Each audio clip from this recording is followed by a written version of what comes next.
आज के इस वीडियो में हम लोग बातचीत शीर्षक पाठ से संबंधित महत्वपूर्ण बहुविकल्पीय प्रश्नों को देखने और समझने का प्रयास करेंगे। तो आइए आगे बढ़ें और देखें। इस पाठ का जो सबसे पहला प्रश्न है उसमें आपसे पूछा जा रहा है कि बालकृष्ण भट्ट का कब जन्म हुआ था। 23 जून 1888, 23 जून 1844, 20 जुलाई 1902, 18 दिसंबर 1834। 20 जुलाई 1902 तो नहीं होगा क्योंकि इनका जन्म 1800 के आसपास हुआ था और 1881 में इन्होंने वेद की समीक्षा और 1886 में इन्होंने लाला श्रीनिवास दास की लिखी हुई संयुक्ता स्वयंवर की आलोचना की थी। इसीलिए 23 जून 1888 नहीं होगा और इनका जन्म याद है, जैसा आपको याद होगा कि 23 जून को हुआ था। तो इस दृष्टिकोण से देखें, इस हिसाब से उनका जन्म 23 जून 1844 को हुआ था। अर्थात इस सवाल का जो सही जवाब होगा वो 23 जून 1844 होगा। मतलब बालकृष्ण भट्ट का जन्म 23 जून 1844 को हुआ था। क्लियर। अब इसका अगला सवाल है जिसमें आपसे पूछा जा रहा है कि मनुष्य का गुण दोष कब प्रकट होता है। जब हंसता है, जब बोलता है, जब मौन रहता है, या फिर इनमें से सभी। तो किसी के हंसने या फिर मौन रहने से उसके गुण दोष का पता नहीं चलता है कि वह आदमी कैसा है या किस तरह के व्यक्तित्व का वो स्वामी है। ये उसके हंसने या फिर मौन रहने से नहीं पता चलता है। और इनमें से सभी तो बिल्कुल भी नहीं होगा। इसलिए इसका सही जवाब होगा आपको कि जब वह बोलता है।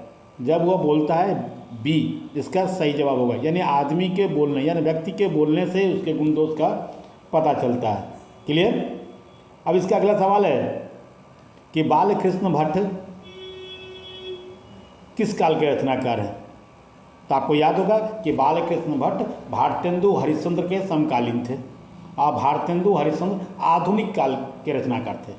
तो निश्चित रूप से भारतेंदु हरिश्चंद्र अगर आधुनिक काल के रचनाकार थे और ये उनके समकालीन थे, तो निश्चित रूप से ये आदिकाल के, भक्ति काल के और रीति काल के तो रचनाकार तो बिल्कुल भी नहीं होंगे। तो इसका सही जवाब होगा आधुनिक काल।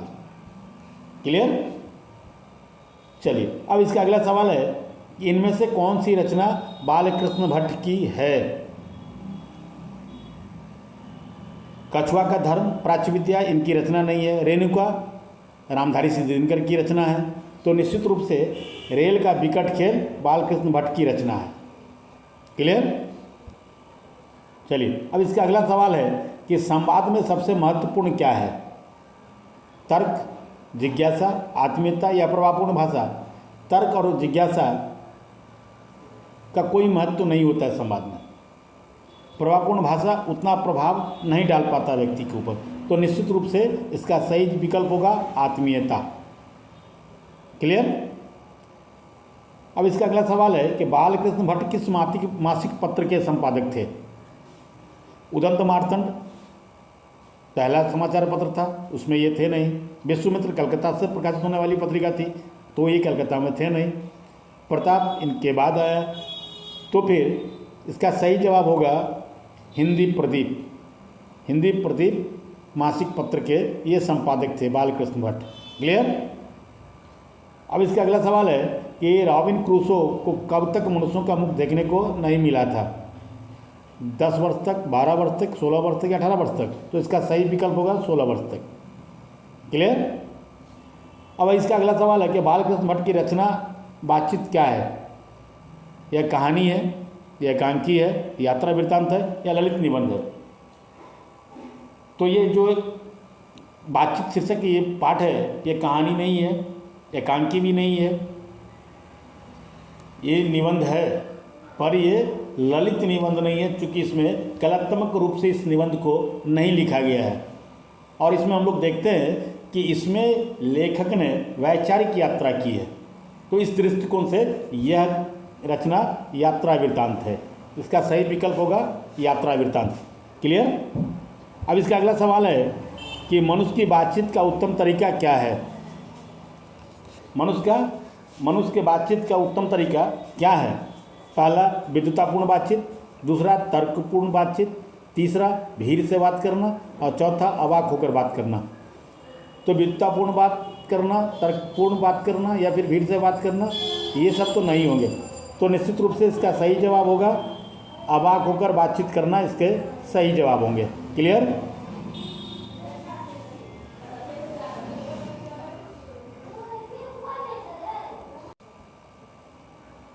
अब इसका अगला सवाल है कि हिंदी के किस बड़े साहित्यकार ने बालकृष्ण भट्ट को अंग्रेजी साहित्य के एडिशन और स्किल की श्रेणी में रखा है? हजारी प्रसाद द्विवेदी, डॉक्टर नागेंद्र, आचार्य रामचंद्र शुक्ल और रामविलास शर्मा। तो इसका सही जवाब होगा आचार्य रामचंद्र शुक्ल। क्लियर? अब इसका अगला सवाल है कि बालकृष्ण भट्ट किस युग के निबंधकार थे? भारतेंदु युग के, प्रसाद युग के, द्विवेदी युग के या फिर स्वातंत्र्योत्तर युग के? तो अभी हम लोगों ने देखा था कि भारतेंदु हरिश्चंद्र के ये समकालीन थे बालकृष्ण भट्ट। तो इस दृष्टिकोण से ये प्रसाद युग के नहीं होंगे, द्विवेदी युग के नहीं होंगे, स्वतंत्र नहीं होंगे, तो फिर ये भारतेंदु युग के थे। स्वतंत्रता के समय या उसके बाद तो ये थे नहीं, बहुत पहले थे। तो निश्चित रूप से ये भारतेंदु युग के रचनाकार थे या निबंधकार थे। क्लियर? अब इसका अगला सवाल है कि राम रमोवल का क्या अर्थ है? दो लोगों के बीच बातचीत, तीन लोगों के बीच बातचीत, लोगों के बीच बातचीत या फिर 4 से अधिक लोगों के बीच बातचीत? तो इसका सही जवाब होगा डी, 4 से अधिक लोगों के बीच बातचीत को राम रमोवल कहते हैं। क्लियर? अब इसका अगला सवाल है कि नाटक के प्रारंभ में होने वाले मंगल पाठ को क्या कहा जाता है?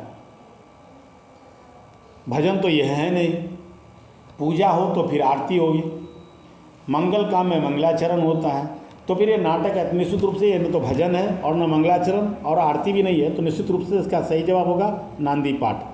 क्लियर? अब इसका अगला सवाल है कि बोलने से ही मनुष्य के रूप का साक्षात्कार होता है, यह किसने कहा था? एडिसन ने, बेन जॉनसन ने, स्पेंसर ने और मिल्टन ने। तो एडिसन ने बातचीत के ऊपर विस्तार से अपनी बात रखी थी, स्पेंसर और मिल्टन है ने। तो निश्चित रूप से इसका सही विकल्प होगा बेन जॉनसन। क्लियर? अब इसके अगले सवाल है कि वो कौन सी रचना बालकृष्ण भट्ट की नहीं है?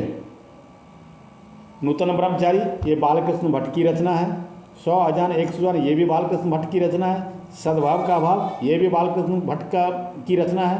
तो ये परीक्षा गुरु जो है ये इनकी रचना नहीं है, इसीलिए इसका सही विकल्प होगा डी, बालकृष्ण भट्ट की ये रचना नहीं है। क्लियर? अब इसके अगले सवाल है कि किसके न होने से सृष्टि गूंगी प्रतीत होती? अगर वो नहीं होता तो फिर सृष्टि पूरी गूंगी होती।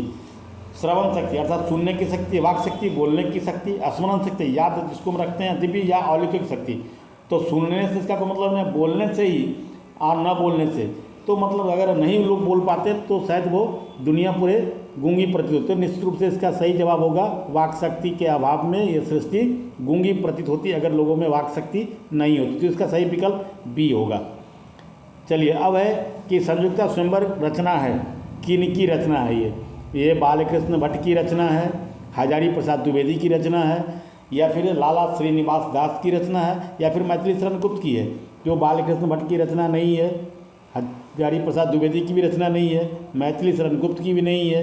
आपको याद होगा 1886 में इसमें इन्होंने बालकृष्ण भट्ट ने लाला श्रीनिवास दास की संयुक्ता स्वयंवर की आलोचना की थी। तो निश्चित रूप से संयुक्ता स्वयंवर के रचनाकार जो होंगे वो लाला श्रीनिवास दास ही होंगे। क्लियर? चलिए, अब इसके अगले सवाल की तरफ चलते हैं। रॉबिन क्रूसो ने 16 वर्ष के उपरांत किसके मुख से पहली बार बात सुनी थी? तो उसमें स्टील अंग्रेजी साहित्य के बड़े साहित्यकार थे। एडिसन ने बातचीत पर अपने विस्तार से अपनी बात को रखा था। बेन जॉनसन भी उसी श्रेणी में आते हैं। तो निश्चित रूप से इसका सही विकल्प होगा ए, फ्राइडे के। क्लियर? अब इसके अगला सवाल देखते हैं, बातचीत किस विधा की रचना है? ये आलोचना है नहीं, गीत इसमें लिखी नहीं गई है, ये कोई रिसर्च पेपर नहीं है जो हम शोध इसको कह लें। तो निश्चित रूप से ये एक प्रकार का निबंध है जिसमें लेखक ने अपने मौलिक विचार को लिपिबद्ध किया है, अपनी निजी भी राय को उन्होंने इसमें रखा है। तो ये निबंध ही है। क्लियर? अब इसके अगले सवाल है कि आर्ट ऑफ कन्वर्सेशन कहाँ के लोगों में सर्वाधिक प्रचलित है? अफ्रीका में नहीं है, भारत में नहीं है, कनाडा में। तो निश्चित रूप से इसका सही विकल्प होगा यूरोप। क्लियर? अब इसके अगले सवाल है, उत्तर प्रदेश के किस शहर में बालकृष्ण भट्ट का निवास था? बहुत मामूली सवाल है, लखनऊ में तो ये थे नहीं, वाराणसी कभी गए नहीं, मथुरा नहीं। इसका सही जवाब होगा इलाहाबाद, जिसको आजकल हम लोग प्रयागराज के नाम से भी जानते हैं। क्लियर। अब इसका अगला सवाल है कि असल बातचीत दो लोगों में ही होती है, किसका मत है? किसने कहा था कि बातचीत असल में दो लोगों के बीच ही होती है? स्पेंसर और मिल्टन इसमें है नहीं।